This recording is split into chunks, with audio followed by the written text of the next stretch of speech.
Good morning friends. എല്ലാവർക്കും മറ്റൊരു ദിവസത്തിലെ മനോഹരമായിട്ടുള്ള കുറേ കാഴ്ചകളിലേക്ക് സ്വാഗതം. അപ്പം ഇന്ന് രാവിലെ നമുക്ക് ദോശ ഉണ്ടാക്കുകയാണ് കേട്ടോ. രാവിലെ ദോശയും ചമ്മന്തിയാണ് ബ്രേക്ക്ഫാസ്റ്റിന്, ചമ്മന്തിക്കറി. എന്നിട്ട് പിന്നെ ദോശയൊക്കെ ഉണ്ടാക്കുകയാണ്. പിന്നെ നമ്മളുടെ വെള്ളം കൂടി ഉണ്ടല്ലോ, ചൂടുവെള്ളം കൂടി, അത് ഞാൻ സ്കിപ്പ് ചെയ്യാറില്ല. അത് ഞാൻ ജോലി ചെയ്തുകൊണ്ടിരിക്കുമ്പോൾ എപ്പോഴാണോ എനിക്ക് ടൈം കിട്ടുന്നത് രാവിലെ, അന്നേരം വെറും വയറ്റിൽ ഞാനതങ്ങ് കുടിക്കും കേട്ടോ. ഗുഡ് മോർണിംഗ് എല്ലാവർക്കും. ദോശയായിക്കൊണ്ടിരിക്കുന്നു, പാത്രവും പഠിക്കുന്നു, പിന്നെ ആരും എണീറ്റിട്ടില്ല. അപ്പോൾ ഇന്നത്തെ ഒരു ദിവസത്തെ വിശേഷത്തിലേക്ക് ഞാൻ എല്ലാവരെയും സ്വാഗതം ചെയ്യണം കേട്ടോ. നമ്മുടെ അടുക്കളയിലെ ജോലിയൊക്കെ ഒരുവിധം കഴിഞ്ഞപ്പോഴത്തേക്കിനും ഞാൻ വെളിയിലേക്ക് ഇറങ്ങി കേട്ടോ. ഇന്നലെ പെയ്ത മഴയുടെ ബാക്കി പത്രങ്ങളാണ് നിങ്ങൾ ഈ കാണുന്നത്. ഞങ്ങളുടെ അശ പൊട്ടിയായിരുന്നു. ഞാനാണെങ്കിൽ ഇന്നലെ വൈകിട്ടായിരുന്നു തുണി കഴുകിയിട്ടത് കേട്ടോ. അപ്പം രാത്രിയിലല്ല, വെളുപ്പിനെയോ രാത്രിയിലോ എങ്ങാണ്ടായിരുന്നു മഴ. 10-11 മണി വരെ ഒന്നും മഴ എന്തായാലും പെയ്തില്ല. അതിന് ശേഷമാണ് മഴ പെയ്തത്. നല്ല മഴയായിരുന്നത് കൊണ്ടായിരിക്കണം, നല്ല കാറ്റുമൊക്കെ ആയിരുന്നത് കൊണ്ടായിരിക്കണം ഒരശ അങ്ങ് പൊട്ടിപ്പോയി. അപ്പം കൈലി എല്ലാം തറയിൽ വീണു കേട്ടോ. അങ്ങനെ പിന്നെ രാവിലെ തന്നെ അതെല്ലാം എടുത്ത് വീണ്ടും ഒന്നും കൂടെ ഒന്ന് ഒലച്ച് കഴുകി ഇടണം, എങ്കിലേ ശരിയാവത്തുള്ളൂ. ഇത് കണ്ടോ, ഇപ്പം നമ്മുടെ അപ്പുറത്തെ ഉള്ള അയ്യം ഉണ്ടായിരുന്നല്ലോ, അയ്യത്ത് അവിടെ നിന്ന് ചീനി മൊത്തം എടുത്ത് കളഞ്ഞു. ചീനിയും കാടും ഇല്ലേ, മറ്റേ ഇഞ്ചമുള്ള് കൊണ്ടുള്ള മുള്ളായിരുന്നു നിറച്ചും. അപ്പം അതെല്ലാം എടുത്ത് കളഞ്ഞിപ്പോൾ വൃത്തിയാക്കിയപ്പം ഇപ്പോൾ അവിടെ കുറേ ഇവിടെ പരിസരത്തൊക്കെയുള്ള കുറേ പട്ടികൾ അവിടെ കിടന്നുറങ്ങുന്നത്. അവർ സ്ഥിര സ്ഥലം ഇപ്പോൾ അവിടെ ആയി കേട്ടോ. അവരവിടെയാണ് ഇപ്പോൾ കിടന്നുറങ്ങുന്നത്.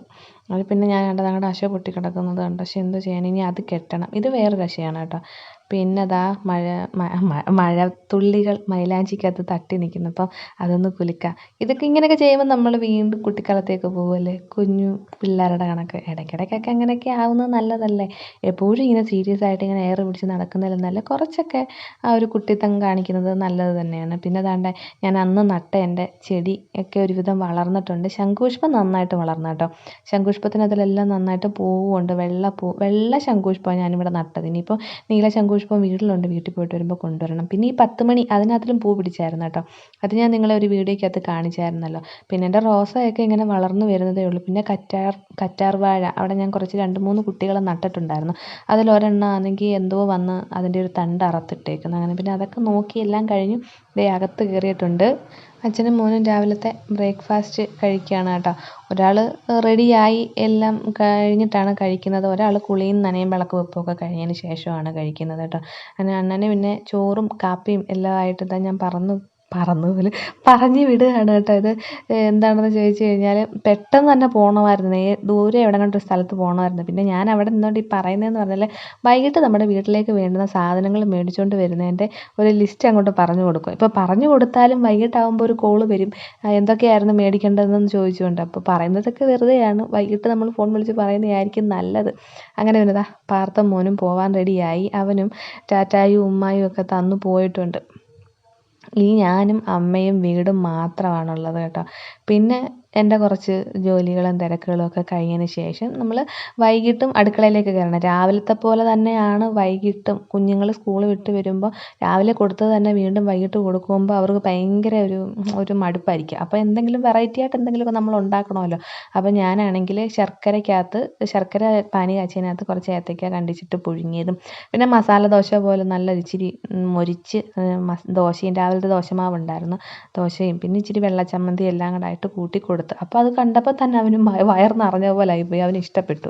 പിന്നെ അതെല്ലാം കഴിച്ച് കഴിഞ്ഞിട്ട് നമ്മുടെ അവിടെ പേരയ്ക്കയെല്ലാം കിളിയെല്ലാം കൊത്തിപ്പറിച്ചിടുക കേട്ടോ. നമുക്ക് വീട്ടിൽ പെരയുടെ മേളിൽ കയറാണ്ട് നമ്മൾ സ്റ്റെയർ കെട്ടിയിട്ടില്ലാത്തതുകൊണ്ട് ഒരാളുടെ സഹായം വേണം. പിന്നെ അവൻ എന്തായാലും കയറിപ്പിച്ച് തന്നു. പിന്നെ വൈകുന്നേരമൊക്കെ ആയപ്പോഴത്തേക്കിനും എൻ്റെ ജോലിയൊക്കെ ഒരുവിധമൊക്കെ വൈകിട്ടത്തെ എല്ലാം ഒതുങ്ങി കഴിഞ്ഞപ്പോൾ ഞാൻ കുളിക്കാൻ ടൈമായപ്പോൾ ഒരു പാക്ക് ഇട്ടു ഫേസിൽ കേട്ടോ. നമ്മൾ ഇടയ്ക്കിടയ്ക്കൊക്കെ നമ്മളെ ഇങ്ങനെ ഒന്ന് കെയർ ചെയ്തില്ലെങ്കിൽ പിന്നെ നമുക്ക് എവിടെയെങ്കിലും പോകാനൊക്കെ റെഡി ആകുമ്പോഴേക്കും ഒരു പാക്ക് ഇടേണ്ടതായിരുന്നെന്ന്. പക്ഷേ ഈ പാക്ക് കൊള്ളായിരുന്നു കേട്ടോ. അങ്ങനെ പിന്നെ കുളിയും നനയൊക്കെ കഴിഞ്ഞതേ വിളക്ക് വെപ്പുമൊക്കെ കഴിഞ്ഞിട്ടുണ്ട്. അപ്പം വൈകിട്ടായപ്പോഴത്തേക്കിനും പാർത്തും മോന് നമ്മുടെ പാമ്പലത്തിൻ്റെ ഫ്രണ്ടിൽ ഇപ്പോൾ കർക്കിടക മാസമല്ലേ, അപ്പോൾ ഔഷധക്കഞ്ഞി കൊടുക്കും. അപ്പോൾ പോയി ഔഷധക്കഞ്ഞിയൊക്കെ മേടിച്ചുകൊണ്ട് വന്നിട്ടുണ്ട്. അങ്ങനെ ഔഷധക്കഞ്ഞിയൊക്കെ കൊണ്ടുവന്ന് വെച്ച് കഴിഞ്ഞപ്പോൾ രാവിലെ എല്ലാം പറഞ്ഞു വിട്ട ആൾ വരുന്നെല്ലാം ജോലിയെല്ലാം കഴിഞ്ഞിട്ട് വരുന്നുണ്ട്. അങ്ങനെ വേറൊരു ചെറുക്കൻ ലിഫ്റ്റൊക്കെ കൊടുത്താണ് വന്നത്. ഇതെന്ന് പറഞ്ഞാൽ പാർത്ഥന് കുറുക്കുണ്ടാക്കിയതാണ് കേട്ടോ. നമ്മുടെ ഈ ഏത്തയ്ക്കാപ്പൊടി ഉണ്ടല്ലോ, ഏത്തയ്ക്കാപ്പൊടി വെച്ച് ഞാൻ കുറുക്കുണ്ടാക്കിയതാണ്. അപ്പോൾ അവൻ കഴിക്കത്തില്ല. അപ്പോൾ വേറൊരു രീതിയിലാണ് ഞാൻ ഉണ്ടാക്കുന്നത്. അത് ഞാൻ വേണമെങ്കിൽ ഒരു വീഡിയോ ആയിട്ട് ചെയ്യാം കേട്ടോ. കൊള്ളാമോ? നീ ചെയ്തിട്ടുണ്ടോ? എൻ്റെ ഫേസ് ചെറുതായിട്ട് മൂക്കുത്തി മാത്രം വലുതായിട്ട് നിൽക്കണം, അതോ മൂക്കുത്തി എൻ്റെ ഫേസിന് ചേരുന്നുണ്ടോ? ചെറുതാണോ നല്ലത്, വലുതാണോ നല്ലത് എൻ്റെ ഫേസിന്? പറ, നിങ്ങൾ പറ. നിങ്ങളുടെ അഭിപ്രായം കമൻറ്റ് ചെയ്യണം കേട്ടോ.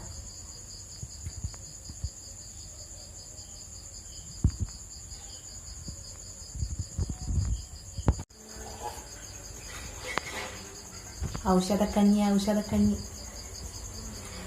നമ്മളെ പാവുമ്പ അമ്പലത്തിൻ്റെ ഫ്രണ്ടിലേ കർക്കിടക മാസം ആകുമ്പോൾ എല്ലാ ദിവസവും വൈകിട്ട് ഔഷധക്കഞ്ഞി വെക്കും. അപ്പോൾ നമുക്ക് പാത്രം കൊണ്ട് ചെല്ലുന്നവർക്ക് പാത്രത്തിനകത്തും തന്നു വിടും, അല്ലാതെ ഗ്ലാസ്സിനകത്ത് ഇങ്ങനെ ഒഴിച്ച് വെച്ചേക്കും. അപ്പം പാർത്തമ്മ പോയി വാങ്ങിച്ചുകൊണ്ട് വന്നതാണ്, ഞാൻ കുടിച്ച് തീർത്തു. നല്ല കഞ്ഞിയാട്ടോ. അപ്പം ഇന്നത്തെ വിശേഷങ്ങൾ ഇത്രയൊക്കെ ഉള്ളൂ. എല്ലാവർക്കും ഇഷ്ടപ്പെട്ട് കാണുമെന്ന് ഞാൻ കരുതുന്നു. നമുക്ക് വീണ്ടും അടുത്ത നല്ല വിശേഷങ്ങളായിട്ട് വരാം. അതുവരേക്കും എല്ലാവരോടും take care, bye bye, Tata, and keep smiling.